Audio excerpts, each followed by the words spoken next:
疗大小事第2系列开播了！耶，没错，我们上系列可以说是得到观众朋友们很好的回响哦，所以这边要说一声感谢支持，谢谢。所以我们这个系列也不得了哈，怎样？综艺阿姐加入我们医疗家庭，她就是我们钟晴 King 姐。Hello， 哦，你在这里哦？啊，你为什么不是要下来主持？你没有下来啊？啊，我还要准备，下个礼拜我再过来。哦，下个礼拜就是说我下个礼拜不用来哦。啊，你不用来，因为我要跟李腾的我的小鲜肉共度美好时光。哇，你的小鲜肉啊，你还可以做小鲜肉啊！不过我内疚了，看阿姐哈，现在在跑步，在 keep fit 有没有？他 fit 只是大腿的肌肉 fit 啊，那我是头脑这边 fit 哦，大家 fit 的地方不一样。其实呢，主持这个节目有压力，所以要锻炼，到时呢才可以健美登场。哎，说的没错。好了，爱你。拜拜。哎呦，看阿姐有压力耶，我们的台前幕后啊，也是有收视跟口碑的压力啊。不过讲真的啊，这个有压力啊才会进步嘛，对不对？但你知道吗？每一年新加坡有超过16万人啊，患上跟压力相关的疾病。对呀，而且每年有超过200万次的全科医生预约啊，是因为与压力相关的精神疾病引起的胸痛啊，这么严重。那这一集好好来聊聊压力。好。压力到底是什么？那会不会有人是零压力的呢？准备好纸和笔，和我们一起测试压力指数。中西一致认同的压力管理妙招，千万不要错过哦！还有中医的食疗，还有穴位分享，通通在这一集的医疗大小事，一起长知识。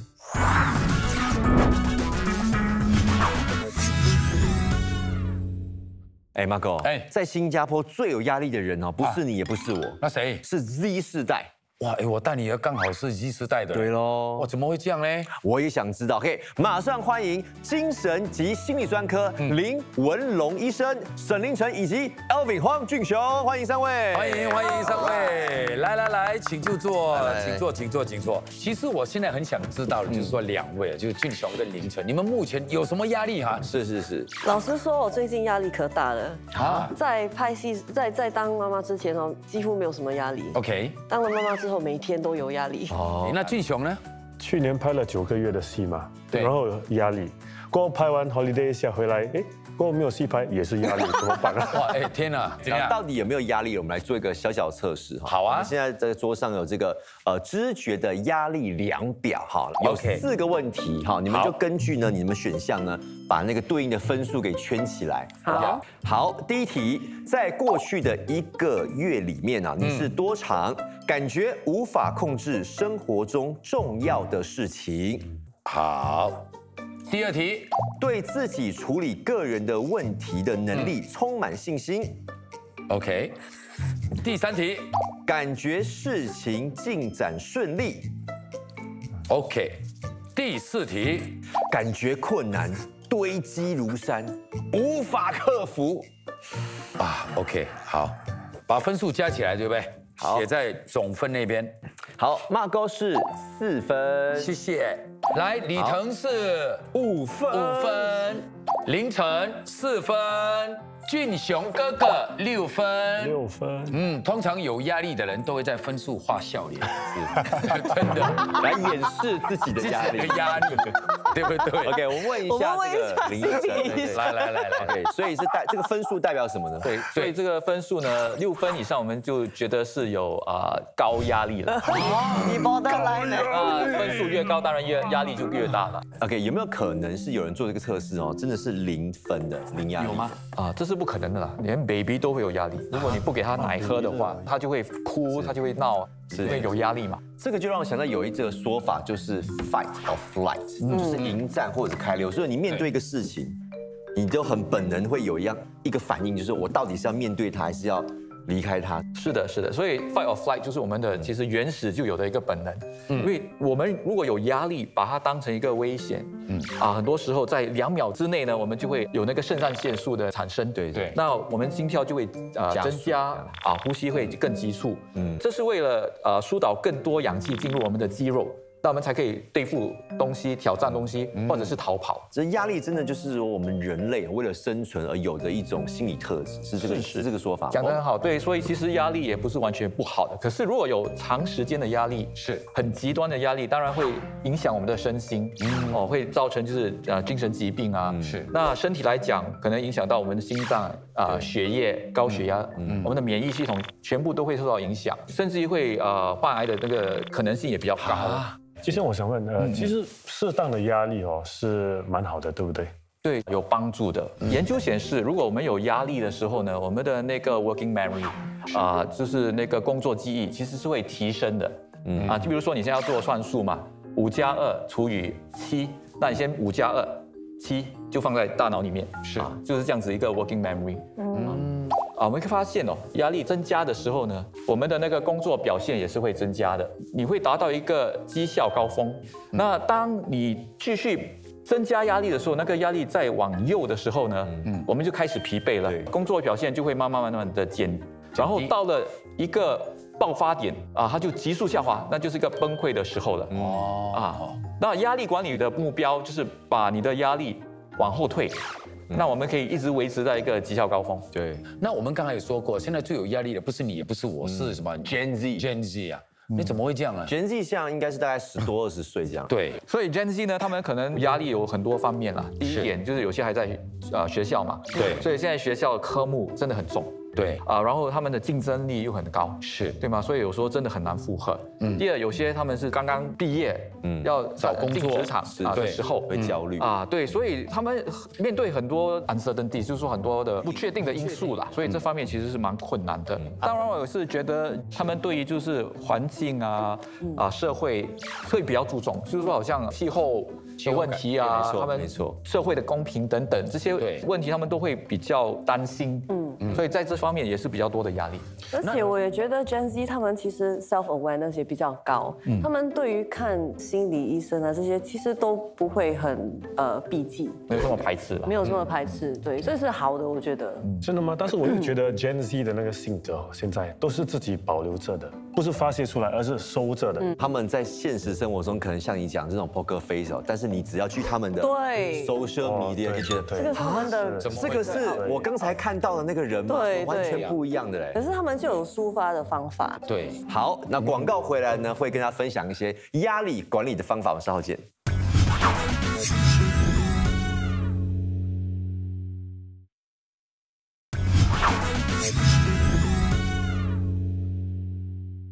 好，欢迎林立明中医师加入我们今天的讨论哈。欢迎。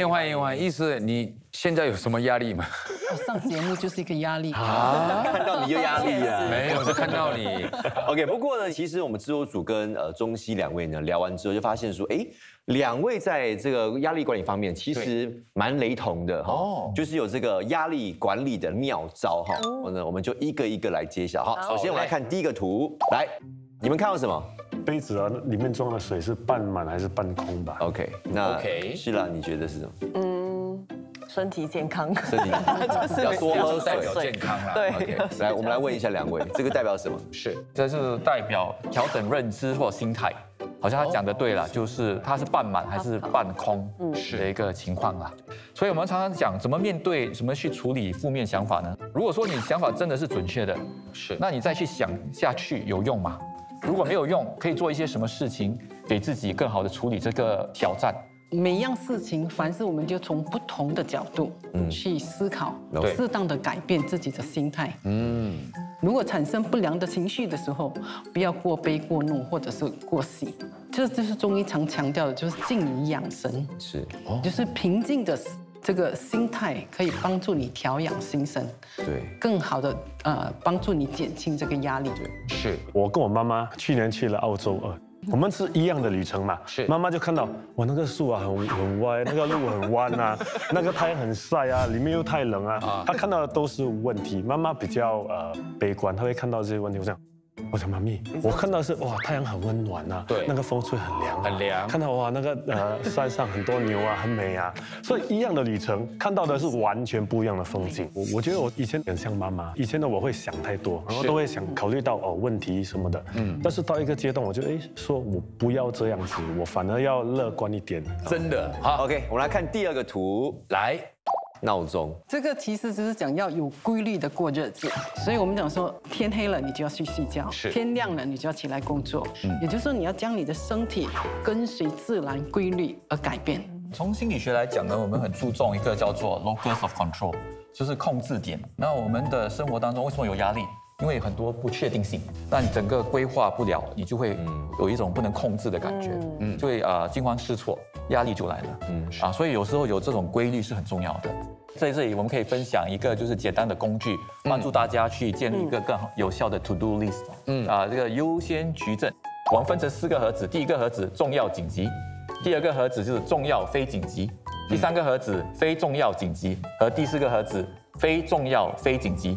好，所以当然我们每个人都知道啊，我们应该先把重要和紧急的事情先做完，是对吗？可是如果说重要的事情和紧急的事情两者之间，你会选择去做哪一件事情先呢？我会选择紧急。我也是。对，紧急。我会选择重要。重要。其实很多时候呢，我们要很注重、很注意到这个紧急陷阱。有很多人都会被那个紧急去促使他们去把东西做完。其实我们最重要就是要把重要的东西做完。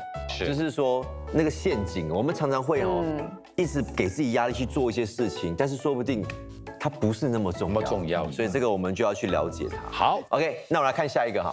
这个呢就是睡眠与休息。如果睡眠不足的时候，我们前脑其实的功能就会下降，所以就会可能比较冲动。你跟另一半讨论事情的时候，通常就会吵架啊。可是你睡得很好的时候，休息很好，隔天起来，其实都不是一回事。其实特别是小朋友也是，他们想睡觉开始要哭啊，闹啊。对，其实不单单疲倦，他饿的时候，他的脾气也是很坏。中医认为说，当你最累、最饿的时候，你的情绪波动是最大，这是因为气血不足，养不到他的心神所导致的。我们讲你要减压的话，基本上就是要保护肾精跟调养脾胃。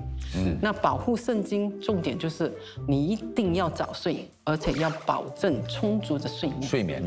那同时也可以从中药或者是饮食来补这个肾。再从这个调养脾胃角度来看，就是一定要避免吃一些辛辣、油腻、煎炸、难消化的食物。然后你3餐要定时定量，然后尽量增加蔬菜水果的摄取量。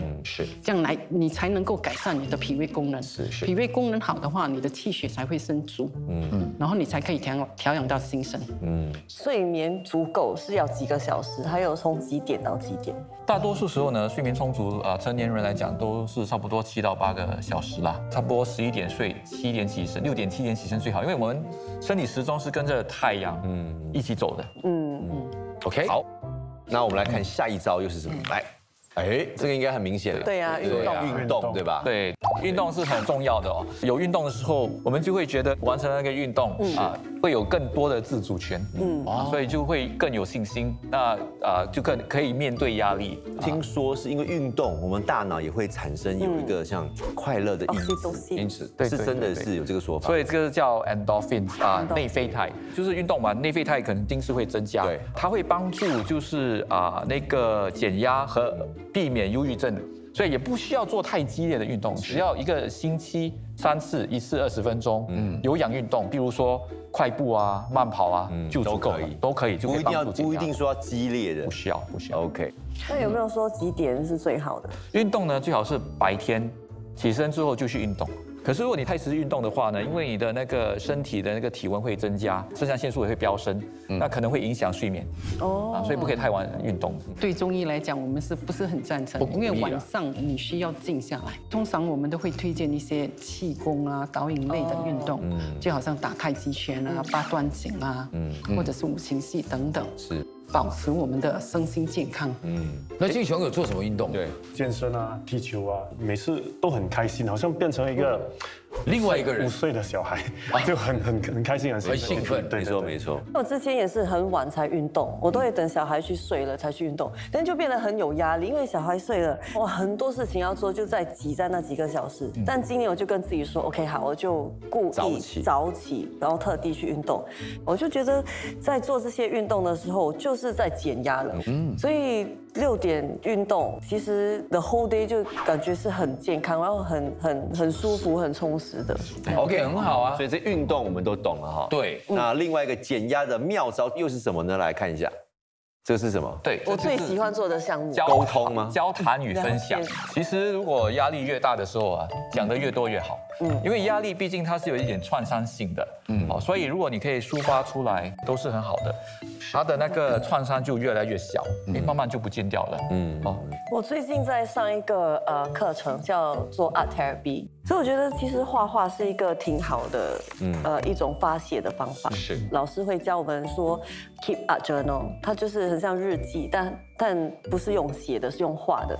那你画了些什么？这个是画关于我们的童年的，就把自己的那个childhood改观，就不要每次把它当成悲观。了解，OK。那从中医角度来讲，我们也有一些心理疗法，所以我们把它称为医疗。所以医疗基本上就是引导患者宣泄他的不满，然后释放他的压力，促进他的心神和谐。所以就好像我们讲说情志相胜法，一物克一物。是，就是悲能够胜怒。通常我们用这个方法是，当这个患者他情绪很激动的时候，你就激发他的悲伤情绪来缓解他的怒气。哇哦，就比如说现在太太生气了，你就讲一些悲伤的事情。OK， 是你的自己的一些经验吗？我不知道啊，那我要问一下，所以他就会比较不生气。对，是真的是这样，是真的。你要激发他的悲伤情绪，就是讲到他一些悲伤的地方。连什么东西又胜过悲嘞？悲胜怒。对。OK， 喜胜悲，喜胜悲，对，所以我懂了。我先讲悲的，化解他的怒，再讲一个喜的，再化解他的悲，化解他的悲，化解他的悲，不是给他更悲。哎，你知道吗？他很生气的时候，你知道吗？我今天不小心跌倒撞伤了骨，可是我现在没事，就这样子。哎，不错哎，这一招 OK。所以这个方法可以用在各种不同的情志上。了解。哎，这个我觉得希拉应该有经验哦。这个就是冥想啊，神经科学者就发现了，冥想就可以帮助增加那个大脑的灰质密度，增强我们的集中力，都会帮助我们更加的平静，更好的一个稳定嘛。其实呼吸的方法是非常非常有效的。我的女儿在从小的时候，我就已经教她怎么样用呼吸来减压。譬如说，她第一天上课，她当然会情绪很紧张，会哭。我会抱着他，然后跟他说 ：“OK，breathe in, breathe out。”就教他怎么样呼吸。他慢慢的，他的情绪就会比较稳定。那中医呢？中医的角度是如何看这个？中医的音乐疗法跟这个冥想可以互补，可以通过弹奏啊，或者聆听一些古琴的乐曲，它可以帮助你修身养性，同时也能够改善我们的心理功能，跟我们的生理活动。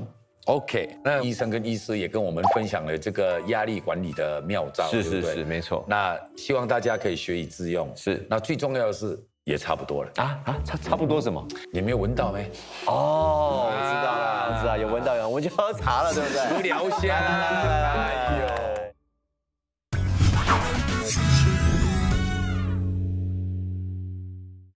好，那林医师今天带来这个茶饮是什么呢？解郁茶。哇，解郁茶材料有哪一些？好，材料基本上是合欢花、玫瑰花，跟枸杞子。哦，就3样而已哈。对，就各5克。功效是什么？功效基本上就是疏肝理气、安神解郁跟滋补肝肾。将它的原料洗干净，然后就用沸水冲泡1杯，差不多300 ml。所以1天喝1杯就足够。1天1杯差不多了哈。对。那如果说有看节目的朋友，你们想要知道这个制作的步骤的话呢，你可以扫描我们荧幕上的 QR 码。是的，没问题的。那有没有是说谁比较适合喝？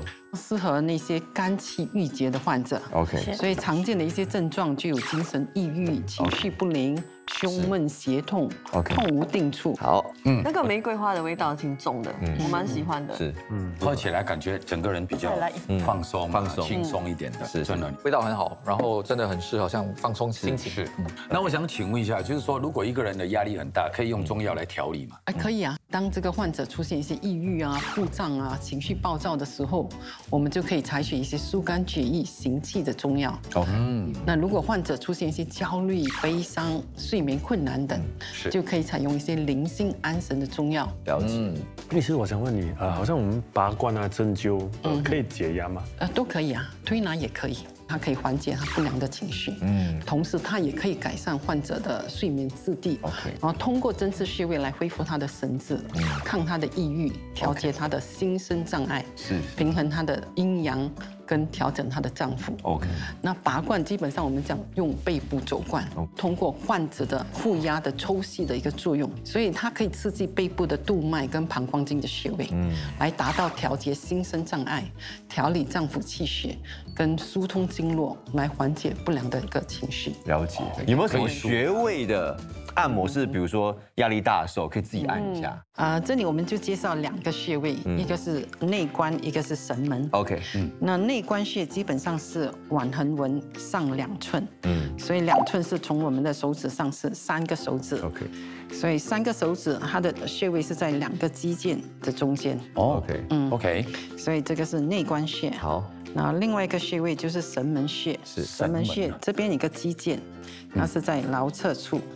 是同时按还是分开按？同时按跟分开按都可以，都可以。所以只要自己轻轻的按揉，可以按揉一个5分钟、10分钟。OK。这2个穴位它有安神定志、宽胸举翼的作用，所以如果你好像胸口闷的话，也是可以按揉这个。明白明白。OK。所以一个人的压力要到什么程度才要去找专家去看？比如说持久严重的压力感是还有就是说一些体征呼吸不来心跳加速呼吸 OK， 然后很多时候也是有一些好像抑郁的症状沮丧对周遭的东西都没有兴趣或者甚至有轻生的念头，还是极度的焦虑，这种情况下都应该去寻求帮助了。明白。对那谢谢这个医生的分享，所以大家也是能够做一个自我检测，然后也关心一下身边的朋友。没错。网络上有一段话，就是没有风浪的海燕呢是不会飞的，那没有呢就是风雨的树木呢是没有办法成长的，那没有压力呢我们就没有办法前行所以压力也是我们前行的一个动力啦，并不是说有压力就是不好，是看我们是怎么去拿捏。对，因为讲真的，这个压力是无处不在嘛，既然我们没有办法把它赶走，那倒不如把它管好，不要等到有一天它爬到我们头上就麻烦。是，那我相信呢，在看节目的你，或许呢你也是有这个压力但是要让你知道你并不孤独那我们今天有分享了这个压力管理的妙招，希望呢能够帮助到你。在这里我们要谢谢我们的林医师，谢谢医师，谢谢医生，当然还有林纯，还有俊琼，谢谢。好，医疗大小事，一起长知识，拜拜，下星期见。